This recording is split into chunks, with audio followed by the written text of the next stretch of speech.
The moment before a storm is often the most deceptive. It is silent, warm, and the air is thick with a confidence that borders on arrogance. This is the story of America in 1929. The nation was humming with a prosperity never before seen. The roar of the 20s wasn't just jazz in a speakeasy. It was the sound of factories, the rattle of assembly lines, and the collective conviction that the party would never end. The American dream had evolved. It was no longer just about stability. It was about instant, accelerating wealth. And the altar of this new dream was Wall Street. The stock market, once the domain of a few elites, now called to the masses. The market seemed to defy gravity. Every dip was instantly called a buying opportunity. Every week, new highs were set. The question wasn't if you were getting rich, but how fast. Beneath the surface of real, genuine economic growth, something dangerous was inflating, the bubble of pure belief. In the final hours of this era, the illusion held its strongest grip. The people believed they were investors, but in reality, they were playing a game of musical chairs with no guarantee of a seat when the music stopped. To understand the power and terror of the crash, you must understand the weapon that amplified it: margin buying. It was the financial rocket fuel of the 1920s. A clerk in Manhattan, a barber in Chicago, an ordinary homemaker, they could walk into a brokerage and buy 10 times the stock their savings allowed. They would put down as little as 10% of the price, and their broker would loan them the rest. As long as the stock price went up, the system was a beautiful, magical machine. You paid back the small loan, kept the enormous profit, and felt like a financial genius. But this magic had a sinister counterpart: the margin call. The margin call was the trap's elegant, terrifying trigger. If the stock price fell just a little, the broker demanded their money back immediately, the loan they had given you. If you couldn't produce the cash in 24 hours, the broker would sell your stock at any price to cover their loan. The entire market was built on a pyramid of borrowed money, with the base being not solid assets, but confidence. The cycle was self-fulfilling. Belief drove buying, buying drove prices, rising prices reinforced belief. But the moment confidence cracked, the cycle would not just stop, it would rapidly spin in reverse. By the summer of 1929, the borrowed money was so vast, so astronomical, that the entire financial system was standing on a pinhead. The pinhead was about to pierce the atmosphere of illusion. The signs weren't whispers, they were shouts that everyone chose to cover their ears against. The market valuation was completely unmoored from reality. Think of it this way.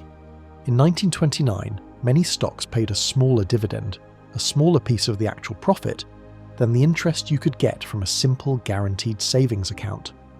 Stocks were valued less as actual productive assets than they would be in pure cash. It defied all logic. Economists like the respected Yale professor Irving Fisher saw the danger, but even they were seduced by the euphoria. In early September 1929, Fisher made a stunningly tone-deaf proclamation, declaring that stock prices had reached a permanently high plateau. Just 2 days later, the market had its first major sell-off, a tremor. People panicked, sold their shares, but the market rebounded. This rebound was the worst thing that could have happened. The Federal Reserve had the power to stop the madness by raising interest rates, making credit expensive. But they faced a terrible choice: raise rates and risk choking off the economic boom, or keep them low and let the bubble inflate until it popped on its own, with even greater damage. They chose to wait. The people making money had powerful reasons to dismiss the warnings. The people caught up in the speculation had emotional reasons to ignore them. All roads led to the cliff. The final countdown began on Monday, October 21st, 1929. The market fell, but still no panic. Tuesday saw more selling. Wednesday, the 23rd, the selling accelerated. The momentum was building, unstoppable. Then came Thursday, October 24th. Black Thursday. Panic selling became frenzied. Everyone stopped caring about price, they just wanted out. Nearly 13 million shares changed hands, more than double the normal volume.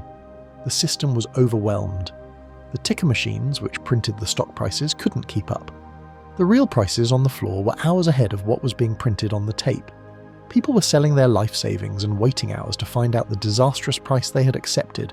In a desperate attempt to restore confidence, the country's biggest bankers, led by J.P. Morgan Jr.'s man, Thomas Lamont, pooled their money. They marched onto the floor and began buying stocks at prices above the market. The tactic worked for a few hours. The market rallied and people breathed a collective sigh of relief. The newspapers ran headlines, "Crisis passes away." It was a powerful but ultimately temporary lie. That weekend was a time not for calm but for dread. For families across America, the terrifying telegrams began arriving. Margin calls. The moment of truth had come. Monday, October the 28th, 1929. Black Monday. The banker's effort had bought only 24 hours. The market opened and the selling was relentless. This was no longer a panic. This was a rout. The market dropped nearly 13% in a single day. There was no buyer, no pool of money, and no confidence left to stop it. Fortunes evaporated into thin air. Brokerage firms, institutions that had stood for decades, suddenly faced insolvency. The final blow came on Tuesday, October 29th, 1929. Black Tuesday. 16.4 million shares traded, a record that would stand for 39 years. It was a day of total annihilation. The ticker tape finally collapsed entirely, unable to print the prices of the fire sale. The market dropped a further 12%. The real tragedy was not the loss of wealth, but the creation of debt. The person who bought $10,000 in stock with $1,000 of their own money didn't just lose their $1,000. They still owed the broker for the remaining loan. They went from wealthy to indebted in a matter of hours. In the final hours of trading that afternoon, silence settled in the brokerage houses. Men and women sat in shock, staring at the walls, unable to comprehend the ruin. The party was over. The debt collector had arrived. The 1929 crash was not an isolated event. It was the start of a catastrophic chain reaction that would define a decade. Brokerage firms failed. Banks, whose assets included worthless stocks, failed, taking with them the life savings of ordinary Americans who had never even owned a share. Credit dried up, businesses couldn't borrow, and factories shut down. The stock market crash transitioned into the Great Depression. The optimism of the 20s turned into the despair of the 30s. The core lesson of those final financial hours remains.